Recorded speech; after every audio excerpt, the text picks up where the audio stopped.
మీరెప్పుడైనా కనీసం ఒక్కసారైనా ఆలోచించారా? మనిషి తన శరీరాన్ని కదల్చకుండానే కేవలం తన ఆలోచనలతోనే పనులు చేయగలిగితే ఎలా ఉంటుందని? అవును, మీరు విన్నది నిజమే. చేతులు లేవు, కాళ్ళు పనిచేయవు, మంచం మీద నుంచి లేవలేరు. కానీ కేవలం నేను ఇది చెయ్యాలి అని మనసులో అనుకోగానే కంప్యూటర్ మౌస్ కదులుతుంది. అనుకోగానే వీడియో గేమ్ ఆడతారు. అనుకోగానే ఇంటర్నెట్‌లో బ్రౌజ్ చేస్తారు. ఇది ఏదో సైన్స్ ఫిక్షన్ సినిమా కాదు. ఇది 2024లో మన కళ్ళ ముందే జరిగిన నిజం. నోలాన్ ఆర్బర్గ్ అనే ఒక వ్యక్తికి తన భుజాల కింద నుంచి మొత్తం శరీరం చచ్చుబడిపోయి ఉన్నప్పటికీ తన మెదడులో ఉన్న చిప్ సహాయంతో రాత్రంతా వీడియో గేమ్స్ ఆడాడు, చెస్ ఆడాడు. ఆ చిప్ పేరే న్యూరాలింక్. ఈ పేరు వినగానే మనకు గుర్తొచ్చేది ఎలాన్ మస్క్. ప్రపంచంలోనే అత్యంత ధనవంతుడు. ఎప్పుడూ ఏదో ఒక కొత్త పిచ్చి ఐడియాతో మన ముందుకొచ్చే మనిషి. మస్క్ మనిషి బ్రెయిన్ ను కంప్యూటర్ ను కలిపేయాలని డిసైడ్ అయిపోయాడు. అప్పుడు మనిషి ఇక దేవుడితో సమానం అవుతాడని మస్క్ అంటున్నాడు.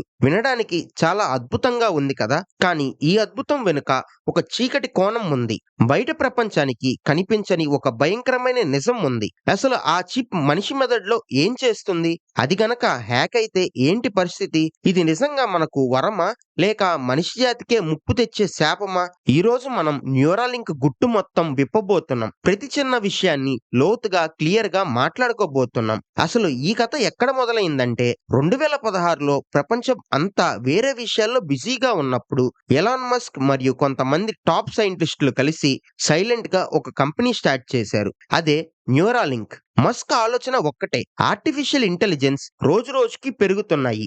ఏదో ఒక రోజు అవి మనిషి కంటే తెలివిగా మారిపోయి మనుషుల్నే డామినేట్ చేస్తాయేమో అనే భయం మస్క్ కి ఉంది. దాన్ని ఆపాలంటే మనిషికే సూపర్ పవర్స్ రావాలి. మనిషి మెదడు కూడా కంప్యూటర్ లాగా ఫాస్ట్ గా పనిచేయాలి. అందుకే ఈ న్యూరాలింక్ పుట్టింది. సింపుల్ గా చెప్పాలంటే మన తల వెంట్రుక కంటే సన్నగా ఉండే కొన్ని వేల దారాలను మెదడులో నాటి వాటికి ఒక చిన్న చిప్ కనెక్ట్ చేస్తారు. ఆ చిప్ మన మెదడులో జరిగే ప్రతి ఆలోచనను చదివి బ్లూటూత్ ద్వారా బయట ఉన్న కంప్యూటర్ కి లేదా ఫోన్ కి పంపిస్తుంది. అంటే మీరు ఫోన్ పట్టుకోకుండానే మెసేజ్ టైప్ చేయొచ్చు, కాల్ చేయొచ్చు. ఇది వింటుంటే అబ్బో చాలా బాగుందే అనిపిస్తుంది కదా! కానీ అసలు ట్విస్ట్ ఇక్కడే ఉంది. ఒక మనిషి మెదడులోకి వైర్లు పంపించడం అంటే మాటలు కాదు. అది అత్యంత ప్రమాదకరమైన ఆపరేషన్. ఏ చిన్న పొరపాటు జరిగినా మెదడు శాశ్వతంగా డ్యామేజ్ అయిపోతుంది. అందుకే మనుషుల మీద ప్రయోగం చేసే ముందు వీళ్ళు జంతువుల మీద ప్రయోగాలు మొదలుపెట్టారు. ఇక్కడే అసలు ప్రాబ్లం స్టార్ట్ అయింది.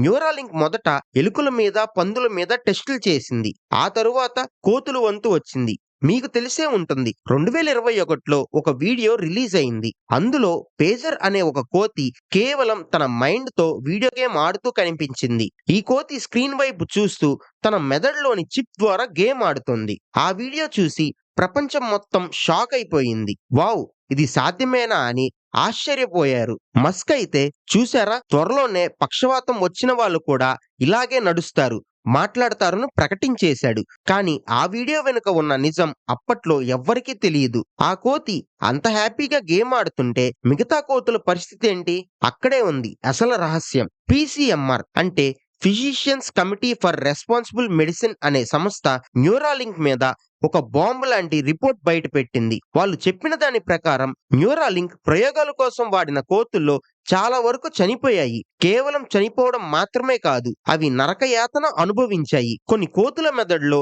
చిప్ పెట్టడానికి చేసిన సర్జరీలో వాడిన బయోగ్లు అనే గమ్ లాంటి పదార్థం వల్ల వాటి మెదడు కరిగిపోయింది. మరికొన్ని కోతులకు ఇన్ఫెక్షన్లు వచ్చాయి. అవి తట్టుకోలేక తల బాదుకోవడం, వేళ్లు కొరుక్కోవడం వంటివి చేశాయని ఆ రిపోర్ట్ లో ఉంది. ఒక కోతి అయితే సర్జరీ తరువాత వాంతులు చేసుకుంటూ నీరసించిపోయి కొన్ని రోజులకే చనిపోయింది. ఇవన్నీ వింటుంటే ఒకవైపు సైన్స్ అద్భుతం అనిపిస్తున్నా మరోవైపు ఇంత క్రూరత్వం అవసరమా అనిపిస్తుంది. ఎలాన్ మస్క్ మాత్రం మేము చనిపోవడానికి సిద్ధంగా ఉన్న కోతులనే వాడాము, ఆరోగ్యంగా ఉన్న వాటిని కాదు అని చెప్పాడు. కానీ లీక్ అయిన డాక్యుమెంట్స్ వేరే కథ చెప్తున్నాయి. అక్కడ చనిపోయినవి చాలా వరకు ఆరోగ్యకరమైన కోతులే అని, సైన్స్ ని ఫాస్ట్ గా డెవలప్ చేయాలనే తొందరలో జంతువుల ప్రాణాలు లెక్క చేయలేదని ఆరోపణలు వచ్చాయి. ఇది కేవలం ఆరోపణ మాత్రమే కాదు, అమెరికా గవర్నమెంట్ కూడా దీనిపై ఎంక్వైరీ వేసింది. ఇక్కడే మనకు ఒక డౌట్ వస్తుంది.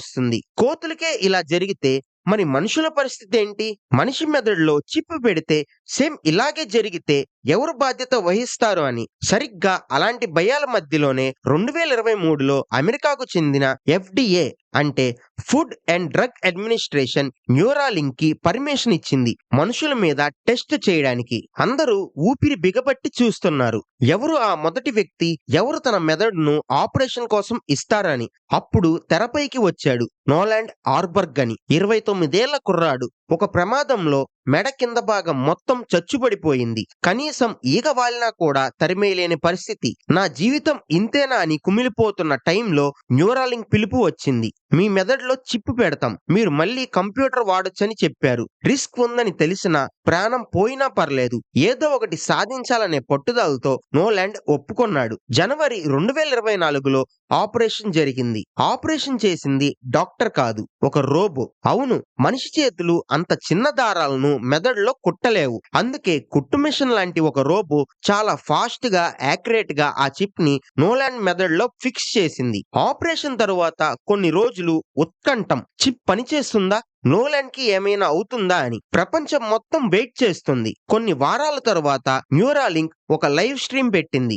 అందులో నోలాండ్ కుర్చీలో కూర్చొని నవ్వుతూ జోకులు వేస్తూ తన ల్యాప్టాప్ లో చెస్ ఆడుతున్నాడు. అతని చేతులు కదలట్లేదు, కానీ స్క్రీన్ మీద మౌస్ కర్సర్ మాత్రం సర్రమంటూ కదులుతుంది. అది చూసి అందరికి గూస్ బంప్స్ వచ్చాయి. నోలాండ్ అయితే ఇది స్టార్ వార్స్ సినిమాలో ఫోర్స్ వాడినట్లు ఉంది, నేను జస్ట్ ఆ కర్సర్ అక్కడికి వెళ్ళాలని చూస్తే చాలు అది అక్కడికి వెళ్తుంది అని చెప్పాడు. అతను సివిలైజేషన్ 6 అనే గేమ్ ని రాత్రంతా ఆడాడు. అంతకు ముందు ఆ గేమ్ ఆడాలంటే వేరే వాళ్ళ సహాయం కావాలి, కానీ ఇప్పుడు తను ఇండిపెండెంట్. ఇది మెడికల్ హిస్టరీలో ఒక మిరాకిల్. కానీ ఈ సంతోషం ఎంతోసేపు నిలవలేదు. ఈ సక్సెస్ స్టోరీ వెనుక కొన్ని వారాల తర్వాత ఒక షాకింగ్ న్యూస్ బయటికి వచ్చింది. నోలాండ్ మెదడులో పెట్టిన చిప్ లోని దారాలు మెదడులో నుంచి నెమ్మదిగా బయటకు వస్తున్నాయని. అంటే చిప్ లూజ్ అయిపోతుంది. దీనివల్ల సిగ్నల్స్ తగ్గిపోయాయి. మౌస్ కంట్రోల్ చేయడం కష్టమైపోయింది.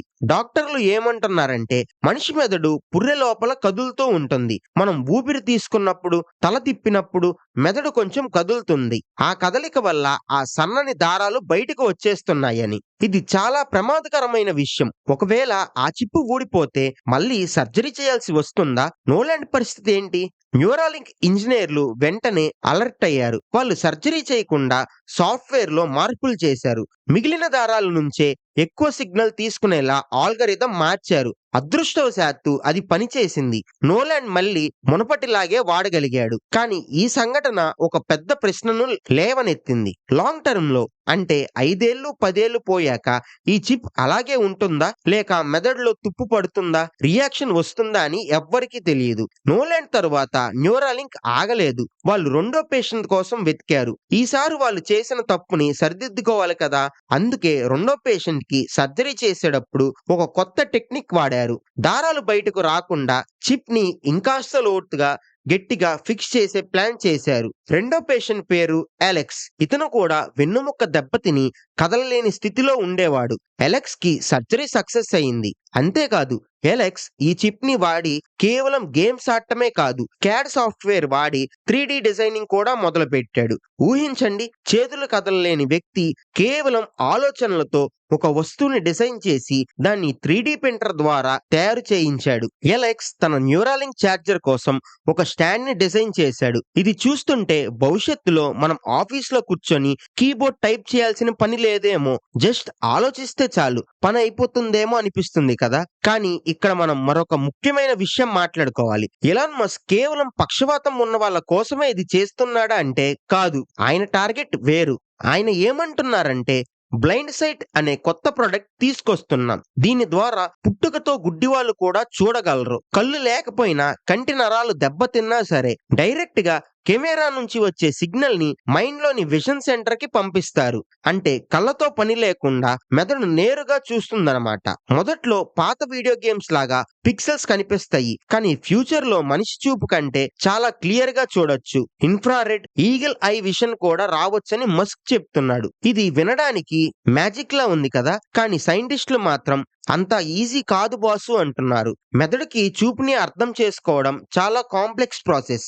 ఏదో వైర్ కలిపినంత ఈజీగా చూపు రాదు. అయినా సరే ఎఫ్‌డిఏ దీనికి బ్రేక్ త్రూ డివైస్ అనే హోదా ఇచ్చింది. అంటే దీని మీద ప్రయోగాలు ఫాస్ట్‌గా చేసుకోవచ్చు. ఇక్కడితో ఆగలేదు మస్క్. టెలిపతి అనే కాన్సెప్ట్ కూడా ఉంది. అంటే మనం నోరు విప్పకుండానే మన ఆలోచనలను వేరే వాళ్ళకి తెలిసిపోతాయి. మనం ఎవరికైనా మెసేజ్ పంపాలంటే ఫోన్ తీయక్కర్లేదు. జస్ట్ వాళ్ళ గురించి ఆ మెసేజ్ గురించి ఆలోచిస్తే చాలు. అది వెళ్ళిపోతుంది. భార్యాభర్తల మధ్య గొడవలు తగ్గుతాయో పెరుగుతాయో తెలియదు కానీ ప్రైవసీ మాత్రం గాల్లో కలిసిపోవడం ఖాయం. మీ ఆలోచనలు వేరే వాళ్ళు హ్యాక్ చేయగలిగితే, మీ బ్యాంక్ పాస్వర్డ్లు, మీ సీక్రెట్స్ చిప్ ద్వారా లీక్ అయితే ఒక్కసారి ఊహించండి. మీ మైండ్ ఇంటర్నెట్ కి కనెక్ట్ అయి ఉంది. ఎవరో హ్యాకర్ మీ చిప్ ని కంట్రోల్ చేసి మీకు లేని శబ్దాలను వినిపించేలా చేస్తే, లేదా మీ చేతిని కదిలించి క్రైమ్ చేస్తే ఇది చాలా భయంకరమైన ఊహ. కానీ టెక్నాలజీ ఉన్న ప్రతి చోట రిస్క్ ఉంటుంది. మరోవైపు కాంపిటీషన్ కూడా ఉంది. సింక్రోన్ అనే కంపెనీ కూడా ఇలాంటి చిప్ తయారు చేసింది. కానీ వాళ్ళు న్యూరాలింక్ లాగా పుర్రె కోసి బ్రెయిన్ లోపల కుట్టరు. వాళ్ళు గుండె దగ్గర నుంచి ఒక రక్తనాళం ద్వారా స్టెంట్ లాంటి చిప్ ని మెదడు దగ్గరికి పంపిస్తారు. దీనివల్ల బ్రెయిన్ సర్జరీ అవసరం లేదు. ఇది సేఫ్ అని చాలా మంది డాక్టర్లు అంటున్నారు. ఇప్పటికే వాళ్ళు మనుషుల మీద సక్సెస్ఫుల్ గా టెస్ట్ చేశారు కూడా. మరి మస్క్ ఎందుకు రిస్క్ తీసుకుంటున్నాడు అంటారా? ఎందుకంటే న్యూరాలింక్ ఇచ్చే డేటా స్పీడ్, క్లారిటీ వేరే లెవెల్లో ఉంటుంది. డైరెక్ట్ గా న్యూరాన్ల మీద కూర్చుంటుంది కాబట్టి ఇది పవర్ఫుల్. ఇప్పుడు అసలు క్లైమాక్స్ కి వద్దాం. ఈ టెక్నాలజీ ఎక్కడికి దారితీస్తుంది అంటారు? ఒక 10 నుండి 20 ఏళ్ల తర్వాత స్మార్ట్ ఫోన్ వాడడం మానేసి అందరూ బ్రెయిన్ చిప్స్ వేసుకుంటారంటారా? స్కూల్లో పిల్లలు చదువుకోకుండా డైరెక్ట్ గా వికీపీడియాని డౌన్లోడ్ చేసుకుంటారు. ధనవంతులు ఈ చిప్ వేసుకొని సూపర్ హ్యూమన్స్ అయిపోతే పేదవాళ్ళ పరిస్థితి ఏంటి? సమాజంలో 2 వర్గాలు ఏర్పడతాయి. చిప్ ఉన్నవాళ్ళు, చిప్ లేని వాళ్ళు అని. ఇది మన మనుగడనే మార్చేసే విషయం. నోలాన్ అర్బా, అలెక్స్ లాంటి వాళ్ళకి ఇది దేవుడు ఇచ్చిన వరం. వాళ్ళు మళ్ళీ ప్రపంచంతో కనెక్ట్ అవ్వగలుగుతున్నారు. కానీ జంతువుల మీద జరిగిన ప్రయోగాలు, లాంగ్ టర్మ్ సేఫ్టీ, హ్యాకింగ్ భయాలు ఇవన్నీ మనల్ని హెచ్చరిస్తున్నాయి. ఇది ఒక కత్తి మీద సాము లాంటిది. సరిగ్గా వాడితే ప్రాణాలు నిలబడతాయి. తేడా వస్తే మనిషి అస్తిత్వమే పోతుంది. ఇంతకీ మీరేమనుకుంటున్నారు? మీకు అవకాశం వస్తే మీ మెదడులో ఈ చిప్ వేయించుకుంటారా? సూపర్ పవర్స్ కావాలా? లేక నేచురల్ గానే ఉందామా? ఒక్కసారి ఆలోచించండి. ఎందుకంటే ఫ్యూచర్ మన తలుపు తడుతుంది. కాదు, మన మెదడు తలుపు తడుతుంది. ఈ వీడియో మీకు కళ్ళు తెరిపించేలా అనిపిస్తే వెంటనే సబ్స్క్రైబ్ చేసుకోండి. చిప్ వేయించుకుంటారా లేదా అని కమెంట్ లో చెప్పండి. ఈ నిజాన్ని అందరినీ తెలియజేయడానికి వీడియోని షేర్ చేయండి. మర్చిపోవద్దు. నెక్స్ట్ వీడియోలో కలుద్దాం. బాయ్.